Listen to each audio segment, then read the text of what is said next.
Hello students, today here I am with the lesson 3 on transportation chapter. Today we are going to discuss about a very important topic, that is structure of the heart and how blood circulates through the heart. Our heart is a conical shaped, highly muscular double pump structure which pumps blood throughout the body. It lies in between the two lungs in the thoracic cavity, tilted a little towards the left. It is of the size of a fist, 250 to 300 gram weight, 12 centimeter length, 9 centimeter breadth. Our heart is covered by a fluid-filled membranous sac-like structure that is called pericardium. It helps in frictionless movement of the heart, and it protects it from any type of mechanical injury. Our heart has clearly 4 chambers. To separate the oxygenated and deoxygenated blood, we are having 2 auricles and 2 ventricles. Auricles are smaller in size, ventricles are bigger in size. Remember that in this structure of the heart, when we are drawing it, our left side always is the right side. That means this side, even if it is the left, it is the right auricle and right ventricle. This is the left auricle and the left ventricle. This right auricle and right ventricle, in between them there is a valve that is called tricuspid valve.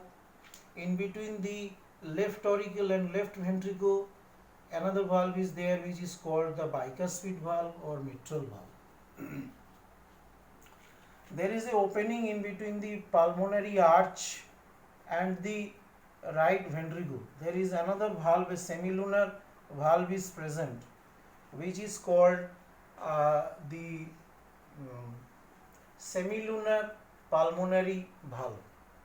Likewise, another semilunar valve is present in between the pulmonary vein and this pulmonary vein and the left ventricle.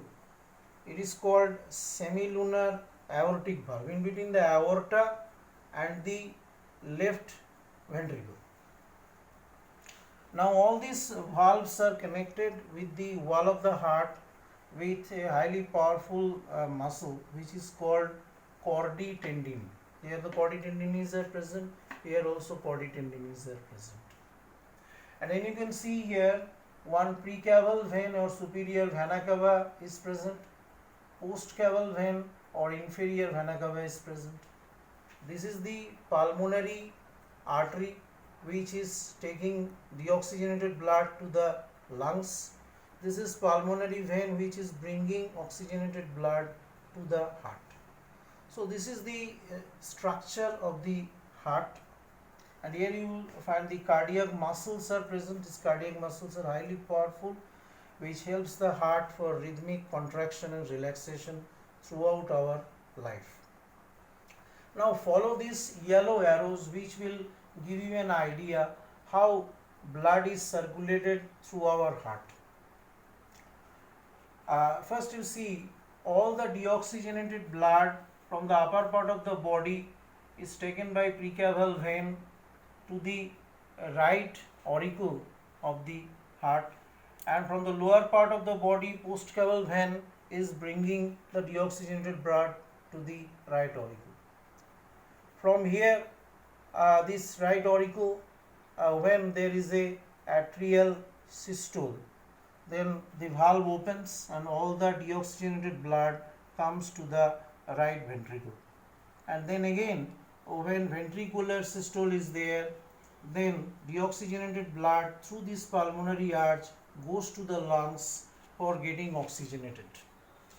After getting oxygenated, it comes back to the left auricle of the heart through pulmonary vein, and then when again atricular systole occurs, these valves open, all the oxygenated blood from the left auricle comes to the left ventricle.